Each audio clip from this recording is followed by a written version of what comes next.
สวัสดีค่ะ and welcome back to Adbara Insight here on GPN Station with me กรกนก อุชิตพันธ์ Let's take a look at this week events in the Buddhist world. On October 3rd, Buddhists attended religious ceremony, Takba Tewor or alms offering to monks at Wat Koha Pimuk to mark the end of Buddhist Lent in Yala Province, Thailand.The event, hosted by Chayasit Panitpong, the provincial governor of Yala province, aimed to preserve the ancient Buddhist tradition and encourage people to engage in meritorious activities.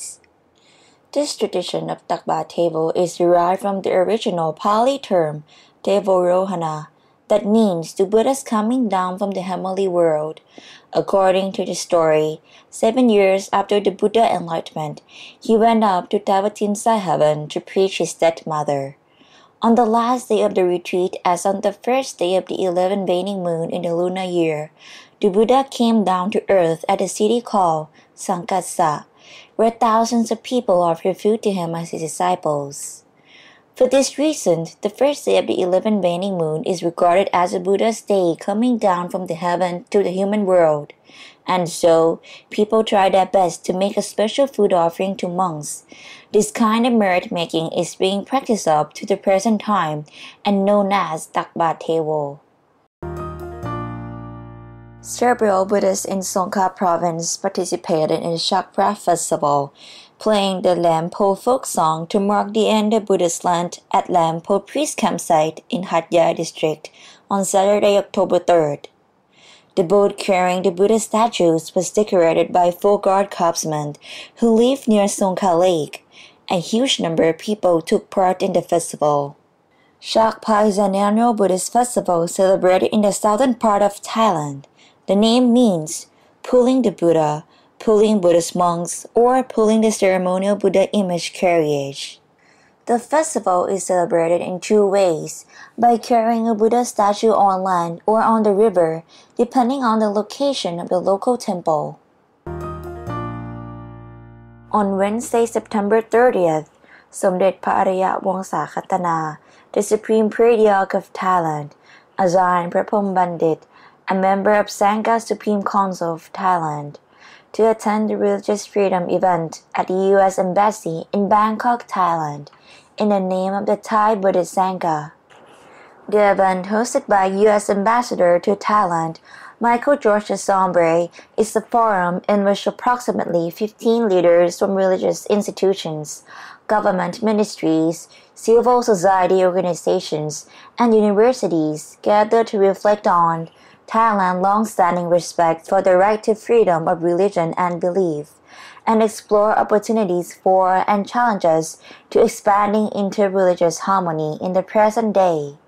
2 months ago, His Excellency also paid a visit to Mahachulalongkorn Ratchavidyalaya University and delivered a special lecture on the topic of religious freedom for the audience, presided by the Rector of MCU,and other senior administrators.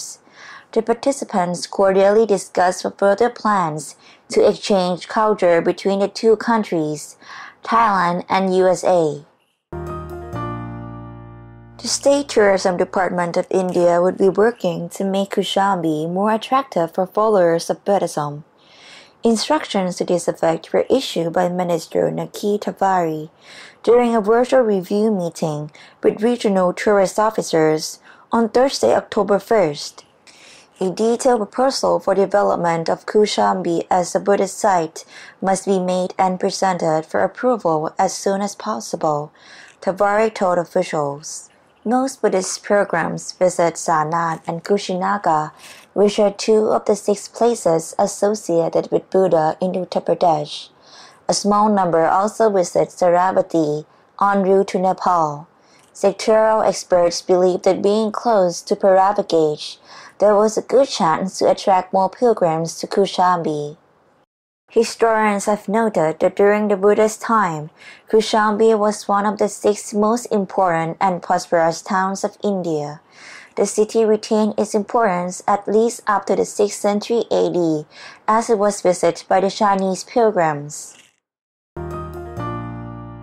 The famous travel website Wanderlust is recommending the world's 10 most awesome giant Buddhas. They are immense in both scales and beauty, representing the Buddhist faiths in many countries within Asia. 1. The Great Buddhas of Moniva, Myanmar. At 90 meters long, the one lying down is the largest reclining Buddha in the world. It houses a collection of 9,000 etchings illustrating the Buddha's life that can be viewed by entering through a door in the statue's backside. The standing Buddha directly behind is 116 meters tall and is known as Lekun Sekya. 2. Buddha Dharma statue Thimphu, Bhutan. Made of bronze and gilded with gold, the Buddha Dharma sits atop a hill in Khosan Pradang Nature Park, overlooking the southern entrance to Thimphu Valley in Bhutan. It was built to fulfill an ancient prophecy that stated that once a statue was built on this site, an aura of peace and happiness would spread across the entire world. 3. Giant Buddha Lashan, China. Gazing serenely over the confluence of the Minjiang, Datu, and Qingyi rivers in Sichuan province, the giant Buddha of Lashan is one of the most popular tourist spots in China. 4. Fort Guangshan, Kaohsiung, Taiwan. Located in Taishu of Kaohsiung City, Fort Guangshan Monastery is the biggest Buddhist monastery in Taiwan.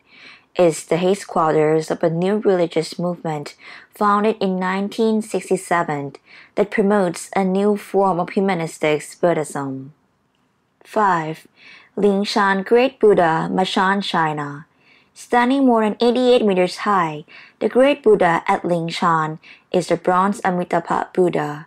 It was completed at the end of 1996 with over 700 tons and is reached by climbing 99 steps. 6. The Daibusu of Kamakura, Japan. Whether covered in snow or prettily framed by cherry blossoms, the giant Daibusu of Kamakura sits serenely in the south of Japan with his eyes closed, desperately trying to block out the world. 7. Golgo Viharaya, Paronaruba, Sri Lanka. Carved into the face of a granite boulder, the Golgo Viharaya is considered one of the most beautiful representations of the Buddha in the world. You will find it in north-central Sri Lanka, a massive stone temple that was a centerpiece of the fabulous garden city built by Paragamubahu, the Great in the 12th century. 8. Loving Buddha, Vinh Trang Pagoda, Vietnam. Bodai, or the Loving Buddha, is popular in homes and with children in Vietnam. He is famous for his big grin and even bigger belly, but it is rare you to see this incarnation of Buddha writ large. 9. Reclining Buddha, Wat Po, Bangkok, Thailand. Wat Po in Bangkok is a temple of superlatives. It is one of the largest and oldest temples in Bangkok, boasting the largest number of Buddha images in the country, and it houses the largest reclining Buddha in Thailand. 10. Bogumsa Temple, Seoul, South Korea. Impressive as the giant standing Buddha of Bogumsa Temple is, it is the setting that makes it truly memorable. Gazing out serenely across the modern skyline of central Seoul, it is the beacon of stillness and peace in an increasingly hectic world.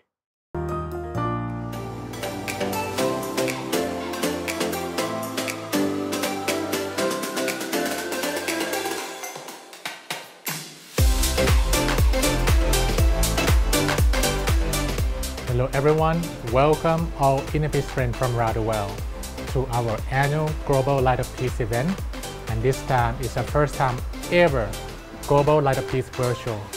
It's a day that we remember Luang Pu Wat Pak Nam, Master of the Moon, that 103 years ago on this exact September full moon, he rediscovered the middle way meditation, the knowledge from the Buddha time back to the world, that we will meditate together. This is a time of the great challenge of COVID-19 and adjustment to the new normal. Let's connect to the inner moon, feel peace and love from that shining moon inside, and share that peace, loving energy to the whole world. One moon, one mind, one humankind. We we have friends from 25 countries joining us. Hi everyone! สวัสดีค่ะ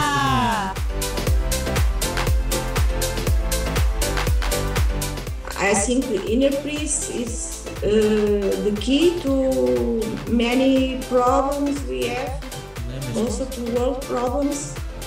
So we have the opportunity to change the world. So let's do it. Let's meditate together and change the world. Meditation is such a simple thing to do, but offers us such profound gifts. I love the middle way because of its simplicity. It's uncomplicated and totally hits the spot. For me, in this life, so far, meditation has helped me more than anything to deal with perceived stress and potential crises.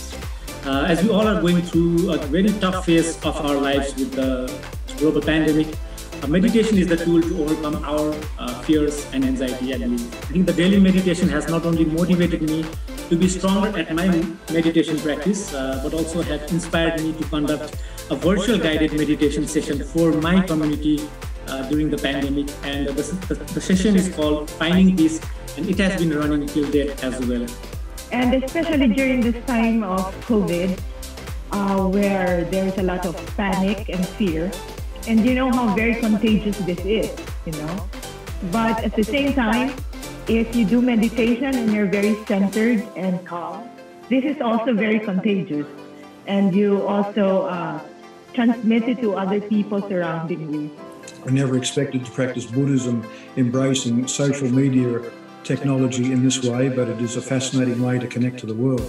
I'm glad to be part of the virtual temple and virtual meditation. Thank you everyone for joining us. Those were very inspiring stories from people from all over the world. Please give a warm welcome to Monk Burin. Every day we have the dirt of the body and the mind. It's not a surprise thing that we take a shower every day. Even we don't play sport too much, but we feel comfortable. So with the daily body shower, we feel good. But the mind has a lot also.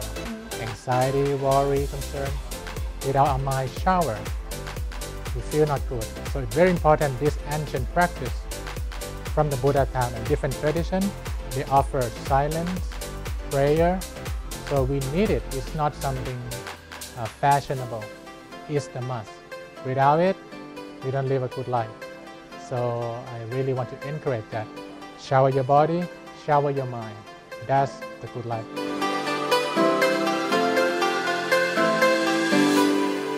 So now it's before we begin our meditation, we'd like to calm our minds down, relax our mind. We're going to do a few stretches. One more time, we're going to let go of all that stress, all that worry. Breathe in and out. All right, I hope you're all feeling refreshed and relaxed and ready for our meditation session today with Monk Burin. Today we come together from 6 continents from around the world. Different countries, different color, different religion. But we join together with one moon, one mind, one humankind. Let go from all differences outside and dive in to the oneness inside ourselves. Feel that one moon, feel that one mind, and become one humankind with peace and love. 3, 2, 1. Global Light of Peace Virtual. We made it happen. We can do it. You can do it too. Global Light of Peace Virtual. We made it happen. We can do it.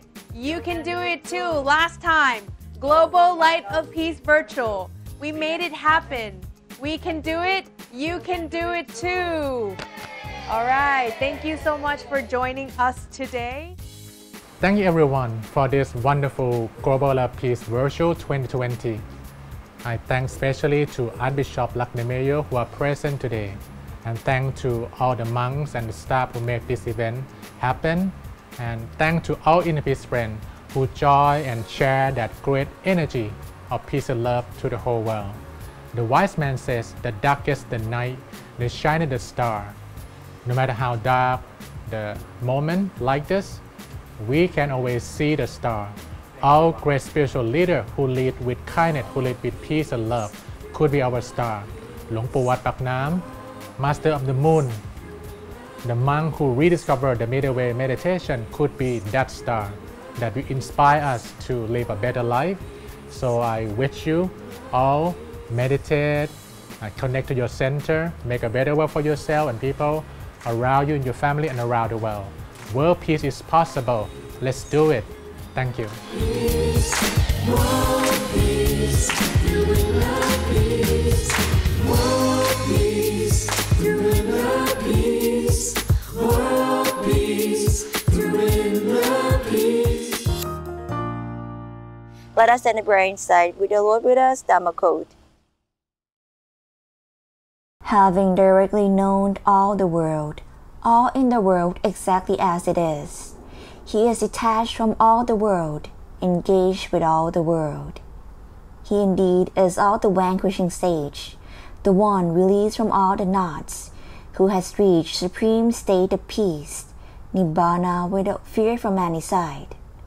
He is the Buddha with taints destroyed, untroubled, with all doubts cut off, who has attained the destruction of all karma, liberated in the extinction of accusations.